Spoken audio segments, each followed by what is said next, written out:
بسم اللہ الرحمن الرحیم۔ میری بیٹی اسما بہت منموہنی سی تھی۔ وہ خوبصورت ہی نہیں، ذہین بھی بلا کی تھی۔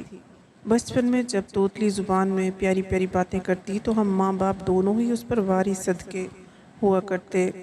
میں نے اپنے بیٹوں کے نام فرما بردار اور تابعدار رکھے، کیونکہ میری خواہش تھی کہ یہ دونوں بچے ہمارے فرما بردار اور تابعدار رہیں۔ وہ ہماری ہر بات مانیں، ہر حکم بجا لائیں۔ وہ خود سر نہ ہو جائیں کہ اچھے برے کی تمیز کھو دیں اور ہمارے بعد زمانے کی ٹھوکروں میں آ جائیں۔ واقعی میرے بچے بہت فرما بردار ثابت ہوئے۔ ہم دونوں میاں بیوی نے ان کی ایسی تربیت کی تھی کہ وہ نیک اور صالح بھی تھے اور والدین کا حکم نہیں ٹالتے تھے۔ میرے شوہر اچھے بزنس مین تھے۔ انہوں نے کافی محنت سے اپنے بچوں کو پڑھایا لکھایا۔ اپنے والد کی طرف سے ورثے میں انہیں ایک مکان اور ایک دکان ملی تھی، اور ایک دکان میرے شوہر نے اپنی محنت سے بنا لی تھی۔ اس طرح ایک آبائی گھر کے علاوہ ان کی ملکیت میں 2 دکانیں آئیں۔ کرائے سے کچھ آمدن ہو جاتی۔ اسما گھر میں سبھی کی لاڈلی تھی۔ یہ پیاری سی گڑیا ماں باپ کی نہیں، اپنے بھائیوں کی بھی آنکھوں کا تارا تھی۔ دونوں بھائی اس پر جان چھڑکتے تھے۔ وہ فرما بردار کو فرمان اور تابعدار کو تابع پکارتے تھے۔ اسما کو سب سے زیادہ میرے خاوند کا پیار حاصل تھا، تبھی وہ اپنے بھائیوں کو خاطر میں نہ لاتی، اپنی ہر بات منوا لیتی۔ ضدی بھی بہت تھی اور اکثر بھائیوں کی چیزوں پر قبضہ کر لیتی۔ وہ بخوشی بہن کے حق میں دستبردار ہو جاتے، کیونکہ وہ اس پر فریفتہ تھے۔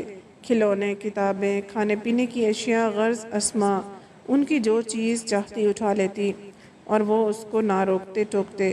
جب تک وہ چھوٹی تھی ہم بھی اسے نہیں روکتے تھے کہ نہ سمجھ، بڑی ہوگی تو خود ہی سمجھ آ جائے گی، لیکن ایسا نہ ہوا۔ بڑی ہوتی گئی اور مزید جارحیت پسند ہو گئی۔ احساس ملکیت اس میں کوٹ کوٹ کر بھرا تھا۔ جس چیز پر ہاتھ رکھ دیتی مجال ہے کہ کوئی پھر اس سے وہ شے واپس لے سکتا۔ بڑے بھائی کا پین ہوتا یا چھوٹے بھائی کی کلائی کی گھڑی اسے پسند آ جاتی، وہ اس سے جھپٹ لیتی اور پھر ملکیت سے ہرگز دستبردار نہ ہوتی۔ وہ بیچارے منہ دیکھتے رہ جاتے، چپ ہو جاتے اور میرے میاں کہتے کہ چھوڑو اور لے لینا، چھوٹی بہن کا دل نہ توڑو۔ تاہم میں اب محسوس کرنے لگی تھی کہ یہ لڑکی بے لگام ہوتی جا رہی ہے۔ اسے اپنی بات منوانے کی عادت پڑ گئی ہے۔ اپنی ہر خواہش کو پورا کروانا اپنا فرض سمجھتی ہے۔ کبھی اگر اس کی فرمائش پوری نہ ہو پاتی آسمان سر پر اٹھا لیتی۔ میں خوفزدہ رہنے لگی کہ یہ اچھی بات نہیں، یہ عادت آگے چل کر اس کے حق میں بری ثابت ہو سکتی ہے۔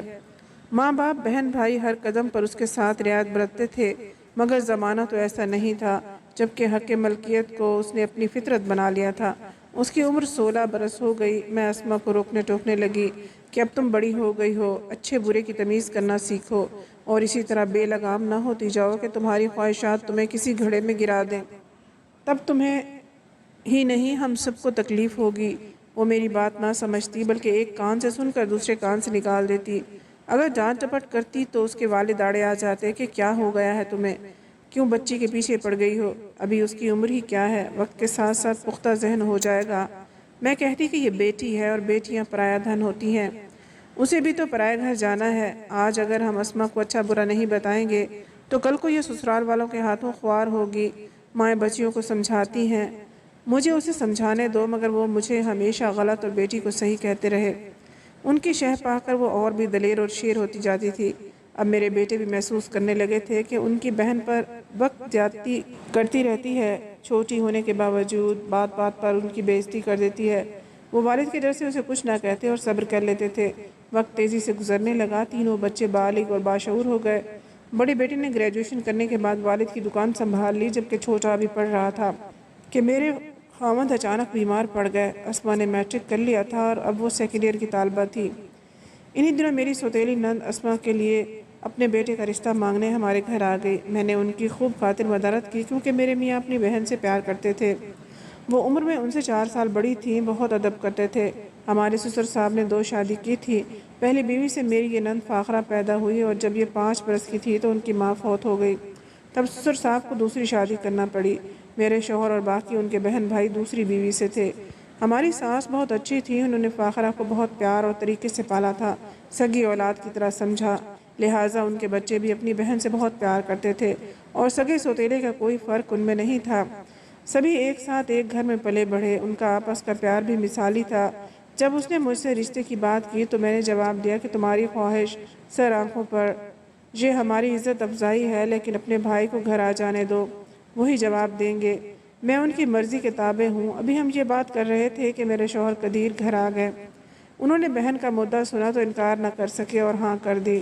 اس وقت اسما کالج گئی ہوئی تھی۔ وہ گھر آئی تو اس کے فرشتوں کو بھی علم نہ تھا کہ آج والد اور پھپھی نے اس کی قسمت کا فیصلہ کر دیا ہے۔ میں نے اسما کو ڈسٹرب نہ کیا، سوچا کہ سالانہ امتحان سر پر ہے، امتحان ہو جائیں تو بتا دوں گی۔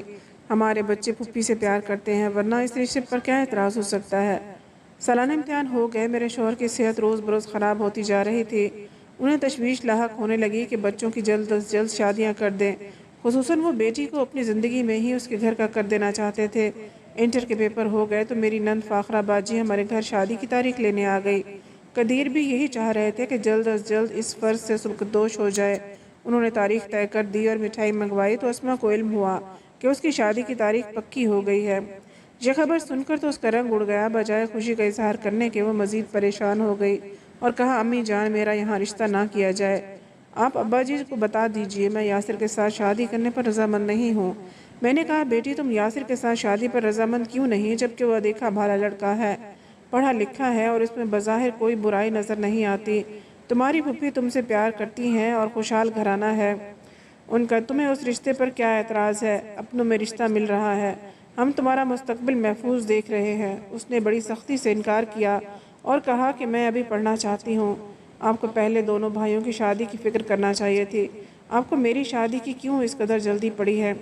مجھے نہیں، تمہارے والد اور اس کی بہن کو جلدی ہے۔ تمہارے ابا جی دراصل یوں فکر مند ہیں کہ بیمار رہنے لگے ہیں، اگر تم BA کرنا چاہتی ہو تو ہم تمہاری پھپھی سے 2 برس کی مہلت مانگ لیتے ہیں۔ میں مہلت کی بات نہیں کر رہی، یہ کہہ رہی ہوں کہ مجھے پھپھی کے بیٹے یاسر سے شادی نہیں کرنی۔ آخر اس کی وجہ کیا ہے؟ وجہ تو بتاؤ، کوئی وجہ تو ہو۔ بہرحال آپ جانتے ہیں کہ میں بہت ضدی ہوں، آپ کو بتا دوں اگر میرے ساتھ زبردستی کی گئی تو سچ کہتی ہوں کہ یہ میری ہی نہیں سب کی تباہی ہوگی۔ میں نے بیٹی کے تیور دیکھ کر شوہر کو آگاہ کیا، مگر انہوں نے اسما کے انکار کو سنجیدہ نہ لیا۔ بولے آج تک میں اس کی ہر بات مانتا آیا ہوں، کبھی کوئی فرمائش کوئی بات رد نہیں کی، تو آج اسے بھی میری بات ماننی پڑے گی۔ میں اس کی پھپھی کو ہاں کہہ چکا ہوں۔ ویسے بھی تم اس کے انکار کو اتنی سنجیدگی سے مت لو، اس عمر میں لڑکیاں عموماً ایسی باتیں کرتی ہیں، صرف شادی ہو جائے گی تو سب معاملات ٹھیک ہو جائیں گے۔ یاسر بہت سلجھا ہوا اور خوبصورت لڑکا ہے، آخر اس میں کیا کمی ہے جو ہم غیروں کا در چھانتے پھریں؟ میں نے سمجھ لیا کہ دونوں ہی اب اپنی بات میں پڑے ہیں، میری ایک نہیں چلنی، باپ جانے اور بیٹی جانے۔ میں خاموش ہو گئی۔ شادی کی گھڑی آ گئی۔ اسما نے بہت واویلا مچانے کی کوشش کی، مگر قدیر نے اس کے سامنے ہاتھ جوڑ دیے کہ بیٹی دیکھ میں بیمار ہوں اور یہ رشتہ میں نے تیرے بھلے کی خاطر کیا ہے، میں نے ہمیشہ تیری ہر بات مانی ہے، اب تمہیں میری بات ماننی پڑے گی۔ میری عزت تیرے ہاتھ میں ہے، اگر تم نے انکار کیا میری جان نکل جائے گی۔ باپ کے یوں منت سماجت کرنے اور گڑگڑانے پر وہ خاموش ہو گئی، مگر دل میں کچھ اور ہی ٹھان لی تھی۔ اس کے تیور اچھے نہ تھے، تبھی میں چاہتی تھی کہ اس کی شادی روک دوں۔ مجھے ڈر تھا کہ کہیں ایسا نہ ہو کہ شادی کرنے کے بعد گھر بسانے سے انکاری ہو جائے، لہٰذا پہلے اسے راضی کرنا ضروری تھا۔ میں سمجھ رہی تھی کہ گریجویشن مکمل کرنا اس کی آرزو ہے، تبھی اس کی پھپھی سے بات کی تو وہ بولی یہ کوئی وجہ نہیں ہے شادی میں دیر کرنے کی، وہ شادی کے بعد بھی اگر کالج جانا چاہے گی تو ہم منع نہیں کریں گے۔ اسما کی ضد کے باوجود میرے شوہر نے اس کی شادی اپنے بھانجے سے مقرر تاریخ پر کر کے دم لیا۔ وہ آنسو بہاتی پھپھی کے گھر رخصت ہو گئی اور قدیر نے سکھ کا سانس لیا کہ چلو ایک فرض تو ادا ہوا، لیکن سکھ کا یہ سانس عارضی ثابت ہوا۔ باوجود اس کے کہ پیاری بیٹی کو انہوں نے بہت جہیز دیا، لیکن وہ کسی طرح خوش نہ ہوئی۔ ابھی شادی کو 1 ہفتہ گزرا تھا کہ اسما کی ساس کا فون آ گیا، اپنی بیٹی کا سامان لے جاؤ اور بیٹی کو بھی گھر لے جاؤ، ہمیں ایسی بہو نہیں چاہیے۔ اس فون کو سن کر میرے شوہر گھبرا گئے اور ہم اسی وقت فاخرہ باجی کے گھر چلے گئے۔ فاخرہ باجی نے بتایا کہ تمہاری لڑکی بالکل تعاون نہیں کر رہی، میں تو اسے اپنی پیاری بھتیجی سمجھ کر لائی تھی، معلوم نہیں تھا کہ یہ ایسی بے لچک نکلے گی، گھر کو گھر سمجھنے پر تیار ہی نہیں۔ مجھے ایسی بہو نہیں چاہیے، سمجھانے کی کوشش کرتی ہوں تو زبان چلانے لگتی ہے، کہتی ہے کہ دیکھ لوں گی میں تمہیں، بھلا اس طرح گھر بسائے جاتے ہیں؟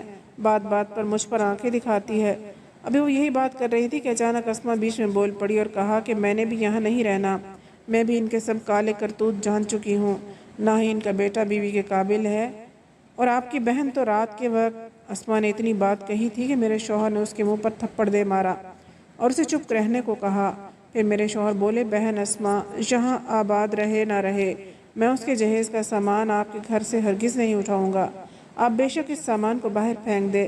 معاملہ ہماری سمجھ میں آ گیا کہ کسی صورت یہاں ہماری لاڈلی کو سسرال میں رہنا منظور نہیں ہے۔ یاسر سے بات کی تو اس نے کہا، ماموں جان میں تو اپنی بیوی کو بسانا چاہتا ہوں، لہٰذا طلاق کا سوچا بھی نہیں اور نہ سوچوں گا۔ قدیر بولے، مجھے زیادہ معاملہ ساس بہو کا لگ رہا ہے، ایسا کرو تم اسما کے ساتھ میرے گھر چلو، شاید وہاں رہ کر تم دونوں کی بات بن جائے اور تمہارا گھر اجڑنے سے بچ جائے۔ یاسر اس پر تیار ہو گیا، بے شک یہ آپ کے ساتھ چلا جائے، مجھے کوئی اعتراض نہیں۔ یاسر سے چھوٹے بھائی نے سنا تو افسردہ ہو گیا، کہنے لگا کہ والد بیمار ہیں اور بھائی جان اور بھابھی جان انہیں اس عالم میں چھوڑے جا رہے ہیں۔ یاسر اسما جلد واپس آ جائیں گے، میں انہیں سمجھا بجھا لوں گا، فی الحال لگی ہوئی آگ کو ٹھنڈا ہو جانے دو تاکہ معاملہ زیادہ خراب نہ ہو۔ اتفاق سے فاخرہ کا شوہر بھی بیمار تھا، ہم اسما کو گھر لے آئے اور یاسر بھی ہمارے ساتھ آ گیا۔ تب ہماری بیٹی کا زیادہ موڈ خراب ہو گیا کہ داماد کو کیوں ساتھ لے آئے ہیں، داماد ساس سسر کے گھر پر پڑاؤ ڈالے ہوئے اچھے نہیں لگتے۔ بہرحال انہیں آئے 15 دن بھی نہ ہوئے تھے کہ خبر آ گئی فاخرہ کے شوہر کا انتقال ہو گیا ہے۔ یاسر کے ہمراہ ہم سب کو اس کے گھر واپس جانا پڑا۔ 3 دن وہاں قیام کرنے کے بعد ہم چوتھے دن واپس گھر آئے۔ اسما اصرار کر کے ہمارے ساتھ آ گئی لیکن یاسر نہ آیا۔ گھر آ کر اسما نے کہا کہ مجھے یاسر سے طلاق چاہیے، میں اس کے ساتھ نہیں رہوں گی۔ میرے شوہر نے اصرار کیا، بیٹی اسما سچ سچ بتا دو، آخر تم طلاق کیوں لینا چاہتی ہو؟ تمہاری شادی سے پہلے تو تمہاری پھپھو تم پر جان چھڑکتی تھی۔ اسما بولی، ذرا ان کی عدت گزر جائے تو ان کے سارے پول کھول دوں گی۔ اس بات پر ہم دنگ رہ گئے۔ عدت تک اسما نے صبر کیا، بلکہ ہمارے ساتھ شوہر کے ہاتھ جانا بھی جاری رکھا اور پھر تقاضا شروع کر دیا کہ مجھے خلا چاہیے، مجھے یاسر کے ساتھ نہیں رہنا۔ قدیر نے بہت سمجھایا، اس کا وہی رویہ جیسا بچپن میں تھا، جو بات منہ سے نکالتی تو چاہتی تھی کہ پوری ہو جائے۔ بلکہ قدیر تھک گئے اور بولے، ٹھیک ہے مان لیتا ہوں تمہاری بات، مگر بیٹی ایک شرط پر مانوں گا، اگر تم اصل وجہ بتا دو کہ آخر کیوں خلا لینا چاہتی ہو، کیونکہ تمہارا یاسر سے تو کوئی جھگڑا نہیں ہے، سارا معاملہ ساس کا ہے، تم جب تک وجہ نہیں بتاؤ گی خلا کے لیے مجھے قائل نہیں کر پاؤ گی۔ اسما نے تب ایک بہت بڑی اور انہونی بات کہہ دی۔ وہ بولی کہ آپ کی بہن کے کرتوت ٹھیک نہیں ہیں، ان کے کسی مرد کے ساتھ ناجائز تعلقات ہیں، میں نے خود رات کے وقت ان دونوں کو رنگے ہاتھوں پکڑا ہے اور میں نے ثبوت کے طور پر چھپ کر ان کی ویڈیو بھی بنائی ہے جو میں نے اپنے شوہر کو دکھائی تھی، مگر وہ بھی اس بات کو تسلیم کرنے سے انکار کرتے ہیں، اس لیے مجھے اپنے شوہر سے طلاق چاہیے، میں یہ بے غیرتی کا تماشا برداشت نہیں کر سکتی، اگر آپ نے میری بات نہ مانی تو میں آپ کی پیاری بہن کو تمام برادری میں بے عزت کر دوں گی۔ اس کے بعد اسما نے وہ ویڈیو چلا کر موبائل مجھے دے دیا۔ لائٹ بند ہونے کی وجہ سے کچھ صاف دکھائی تو نہیں دے رہا تھا، مگر یہ سب دکھائی دے رہا تھا کہ کوئی غیر مرد آدھی رات کے وقت ان کے گھر میں موجود تھا۔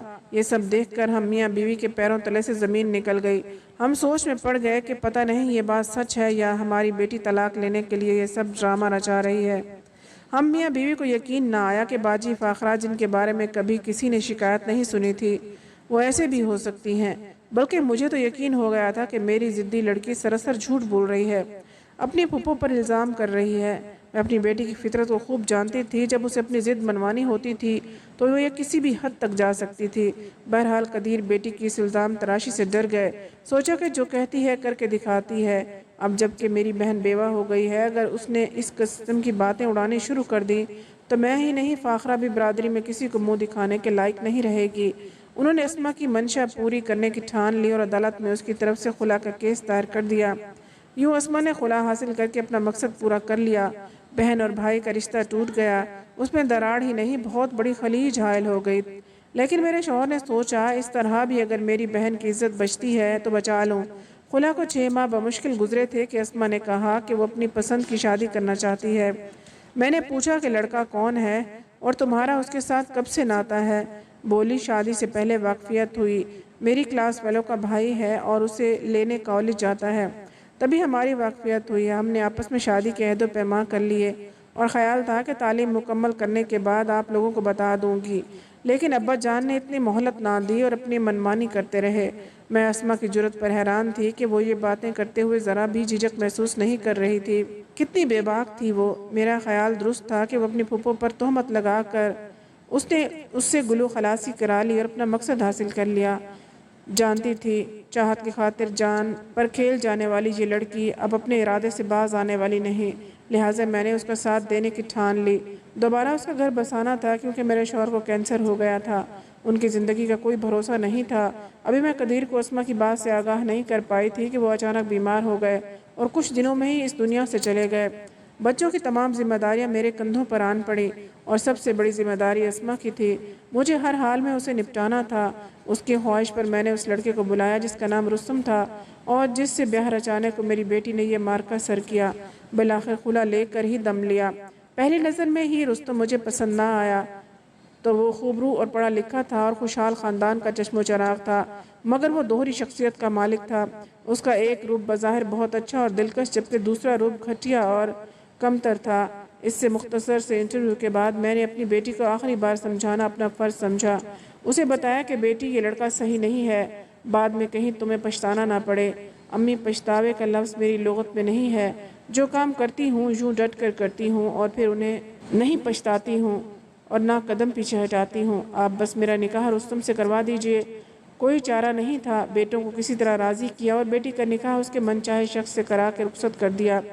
شادی کے 15 روز بعد وہ آئی اور بتایا کہ رستم کہتا ہے جبکہ تمہاری پہلی شادی پر والدین نے اتنا زیادہ جہیز دیا تو اب کیوں نہیں دیا؟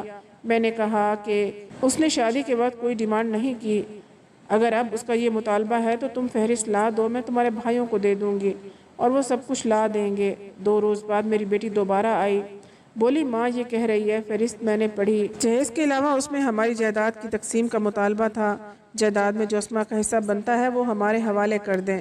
اس مطالبے پر میں لرز کر رہ گئی۔ میں نے اسما سے کہا اس لالچی آدمی نے یہ کیا مطالبہ کر دیا ہے جبکہ یہ جائیداد میرے نام ہے جس میں ہم رہتے ہیں؟ وہ بولی تو مکان کو جلد از جلد فروخت کر کے میرا حصہ مجھے دے دیجئے۔ میں نے بیٹوں سے بات کی۔ وہ بولے امی بہن کا گھر تو ہم نے ہر حال میں بسائے رکھنا ہے، ہم گھر بیچ کر کرائے کے مکان میں منتقل ہو جاتے ہیں اور اس کا حصہ دے دیتے ہیں۔ بس انہوں نے اونے پونے گھر بیچا اور جو حصہ بہن کا بنتا تھا وہ اسے دینے گئے تو اس کے شوہر نے کہا آپ کی دکان بھی ہے، اس میں جو حصہ بنتا ہے وہ بھی دے دیں۔ فرمان بولا بھائی جان وہ دکان امی جان کو ان کے والد صاحب کی طرف سے ملی تھی اور امی ابھی حیات ہیں۔ یہ دکان ہمارا ذریعہ روزگار ہے، اگر اس کو بیچ دیں گے تو کھائیں گے کہاں سے؟ جو دکان ابا جان نے خریدی تھی وہ ان کے علاج کے لیے بیچ دی تھی۔ اس نے کہا آپ کی بہن مجھ سے شادی کرنا چاہتی تھی، ہم نے تبھی شرط رکھی تھی کہ اگر جائیداد میں سے حصہ لاؤ گی تو ہماری شادی ہو سکتی ہے ورنہ نہیں، پوچھ لیں اپنی بہن سے۔ اس نے کہا تھا میں وعدہ کرتی ہوں کہ ماں باپ کی جائیداد بچوا کر حصہ لاؤں گی مگر مجھ سے تمہیں شادی ضرور کرنی ہوگی۔ اس نے میری شرط کو مانا اور میں نے نکاح کیا۔ اب اسے اپنی شرط پوری کرنا پڑے گی۔ اس کا مطلب کہ ہم دکان بیچ کر سڑک پر بیٹھیں گے۔ میں بیوہ ہو چکی تھی اور میرے بیٹے بیچارے ابھی باپ کے وفات کے صدمے سے سنبھل نہیں پائے تھے، نہ ہی وہ مالی لحاظ سے سنبھل سکے تھے کیونکہ دکان فروخت کر کے ہم قدیر کی بیماری پر لگا چکے تھے۔ اب ایک گھر رہنے کی خاطر اور ایک دکان ذریعہ روزگار باقی رہ گئی تھی جو میرے مرنے کے بعد ہی بچوں کو ملنے والی تھی۔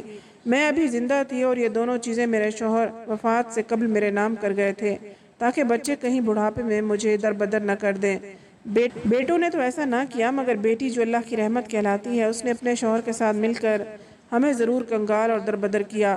پہلے میرا گھر بکوایا پھر دکان کے پیچھے پڑ گئی، بالآخر دکان بکوائی اور اپنا حصہ لے گئی۔ آج یہ عالم ہے کہ نہ گھر رہا نہ ہی دکان رہی۔ اسما نے ہمیں عالم قسم پرسی میں دھکیل دیا مگر وہ اس امر پر بالکل شرمندہ نہیں، کہتی ہے میں نے جو کیا بالکل ٹھیک کیا۔ میرے بیٹے دوبارہ بقیہ پیسوں سے دکان نہ خرید سکے اور وہ رقم بھی تتر بتر ہو گئی۔ آج دونوں کسی کی دکان پر نوکر ہیں جبکہ کرائے کے مکان میں ہم جگہ جگہ دھکے کھاتے پھرتے ہیں۔ روز بروز کرائے مہنگے ہوتے جا رہے ہیں، پھر گھر بدل کر کوئی سستا کرائے کا مکان تلاش کرتے ہیں۔ اب ایک گندے سے محلے میں ایک کمرے کے گھر میں رہ رہے ہیں جس کی بوسیدہ چھت بارش میں ٹپکنے لگتی ہے۔ میرے مرنے کے بعد اگر بیٹی اپنا حصہ لیتی تو کم از کم مجھ بڑھیا کو یوں در بدر نہ ہونا پڑتا۔ سچ ہے کہ بیٹیاں رحمت ہوتی ہیں اور انہیں ان کا حصہ بھی ملنا چاہیے مگر والدین کی وفات کے بعد زندہ بوڑھے ماں باپ کو گھر سے دھکے دے کر نکالنا کہاں کی نیکی ہے۔ آج اس بات کو 3 سال گزر گئے ہیں۔ اولاد نہ ہونے کی وجہ سے اسما کے شوہر نے دوسری شادی کر لی ہے۔ اسما اس گھر میں صرف ایک نوکرانی جیسی حیثیت رکھتی ہے۔ جب بھی میرے پاس آتی ہے میرے پیر پکڑ کر معافی مانگتی ہے اور بتاتی ہے کہ رستم سے شادی کے لیے اس نے اپنی ساس اور شوہر پر الزام لگایا تھا، وہ بالکل سچی تھی، میں ہی غلط تھی۔ آج اسے اپنے کیے کی سزا مل گئی تھی۔ آج وہ بہت روتی اور پچھتاتی ہے کہ کاش وہ یہ سب نہ کرتی۔ اس نے اپنے ہاتھوں سے اپنی زندگی اجاڑ دی۔ امید ہے آپ کو آج کی کہانی پسند آئی ہوگی۔ مزید کہانیوں کے لیے چینل کو سبسکرائب کر لیجئے۔ ویڈیو کو لائک اور شیئر ضرور کر دیں۔ اگلی کہانی تک اجازت دیں۔ اللہ حافظ۔